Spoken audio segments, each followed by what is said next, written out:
Why Tinubu's victory is not God's will, Peter Obi says. Everybody knows that Tinubu's victory is not God's will because God is not fraudulent. God is not a God of cheats. Okay? Because all the laws, all the guidelines that are put in place to guide the election were all violated by the electoral umpire, which is INEC itself. So you cannot obtain something by fraudulent way and tell us that it's God's will. It is never God's will. Even though the Sadana of Sokoto or the Army of Sokoto or so was telling Nigerians to accept Tinubu's victory as the will of God. It is not God's will. This is an evil plot at night. Just as the Bible said that while men slept, the enemy came and planted towers at night. That is exactly what the APC did, using the INEC Mahmoud Yakubu as a tool.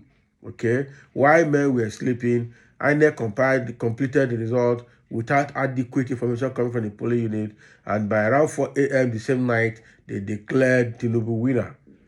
Man, this is very fraudulent. This is evil of the highest order. And so what Peter Obi is saying here is that the victory of Tinubu, or Tinubu's victory, is not God's will. And that is true. So let's see what he has to say more on this. The presidential candidate of the Labour Party, Peter Obi, has stated that the victory of the president-elect Bola Tinubu of the All Progressive Congress is not the will of God. Obi made this known on Monday when he appeared on Arise TV saying that God's wish was for the Independent National Electoral Commission, INEC, to conduct a credible, free and fair election. Responding to a question if he would accept Tinubu's victory as the wish of God, as some religious leaders claim, Obi said what they are actually preaching is the problem of Nigeria. The problem of Nigeria is accepting wrongdoing and what is unacceptable. That is using God's name in vain. That is not what God is saying. God said, do not use my name in vain. So what they are saying is not God's wish. It is not God's plan for Nigeria. That is true. Pastors are preaching the problem of Nigeria. It is not God's wish for Nigeria. Is it God's wish that we don't have electricity, a high mortality rate? We have clear laws about the conduct of election. It's not God's will that we do the wrong thing. We want God's wish to be truly God's wish. Okay? Is it God's wish that we steal or conduct the wrong elections? It is not. Okay? It is not. So that is what Peter Obi is saying, having attended the Arise TV interview, and they were asking him if he will accept Tinubu's victory as the will of God. And he said no. It cannot be accepted as the will of God because that is not the will of God for Nigeria. We have a law that guides the conduct of elections. Okay, the will of God is that those laws should be followed. And now those laws are not followed, and you want to say it's the will of God? No, God doesn't work like that. God is not a God of cheat. All right? So what some pastors are preaching is the problem that we have in Nigeria today. Because the will of God is not for Nigerians to accept wrongdoings, accept what is not acceptable, and then they will move on. That is why Nigeria is what it is today. Because Nigerians have been accepting the wrong thing as normal. Okay? Nigeria is now a country where the wrong thing has become normal. If you train a child in Nigeria today, it will be very difficult for that child to know what good looks like because bad things have become normal. And in Nigeria today, when you're trying to do the right thing, you'll be the odd man out. You look odd. And everybody will look at you like, do you know what you're doing? Okay, because the lifestyle is that the wrong thing is widely accepted without questioning it.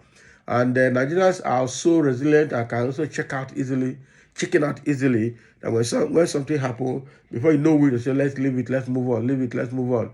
By the time you talk to us, you say, now only you did yourself, now only you the effect. Why you not leave and make with they come up? And then the evil people, the evildoers, will continue to get away with the evil that they are doing against Nigeria every day. But I think time is getting to a point where that will no longer be acceptable, that will no longer be allowed. Okay? Youths are rising up now to call a spade, to reclaim their mandate to reclaim their civic right from the hand of those political kidnappers that have subjected the whole of Nigerians into political slavery. How many are they? Just that the machineries of the government that are in their hands, and that's what they're using to intimidate. It's a government of intimidation, government of harassment, government of violence, and everything. Otherwise, how many are they?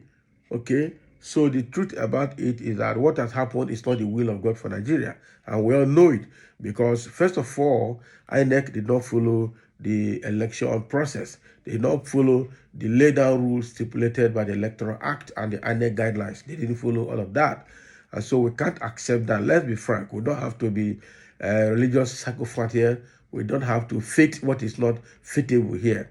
The truth is that what happened to Nigeria is not the will of God, and the will of God must happen, and that is the truth. And sometimes the will of God will not happen until men take action.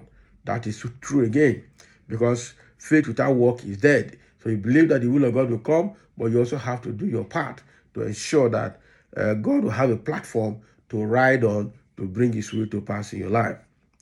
Okay, so there are a few comments here. Let's see what people have to say. Somebody said you cannot build something on nothing. So what does that mean? Come to Eko Atlantic City. Which Eko? Eko Atlantic City that we went there, it looks like Morocco. Once you see that thing on the map or from Google Map or wherever, you'll just be happy that there is something there. They just succeeded in some feeling that part of the Atlantic Ocean is as dirty and as bad, unorganized as possible.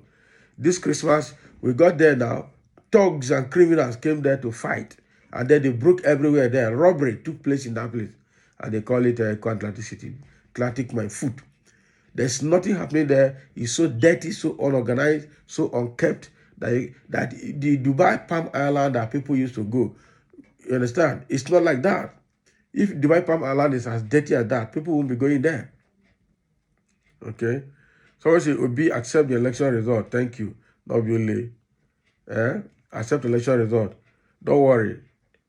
Your generation will continue to suffer as less privileged person right in your own country. Now somebody's writing something here. He says, Pastor Chris Oyakilome throws his weight behind the president-elect, Bola Tinubu. He said, it is not just interesting, it is deeply spiritual that the things of God is foolishness to those who are perishing. Can you imagine? This is not an emotional and political message. There are people who are blessed to read the signs of times and to decipher it, but many have eyes and they can't see. Their minds are too full of bile to be objective. God does not look for the perfect man. That was why he was a friend of sinners. Paul was the Boko Haram leader of his time. God looks for available men, and he looks beyond what the man is, and he sees what he can become. Can you imagine? Are you sure this is coming from Chris Oyakilome or not? Because I can't believe this is coming from Chris Oyakilome. Okay? I will leave this out for now because this is not, I need to prove the source that Chris Oyakilome is throwing his weight behind Tinubu. This might be a propaganda coming from a very smooth writer. Okay? So that is what is happening. Thank you for listening. Obi has said that what has happened to Nigeria is obviously not the will of God, and that is the truth.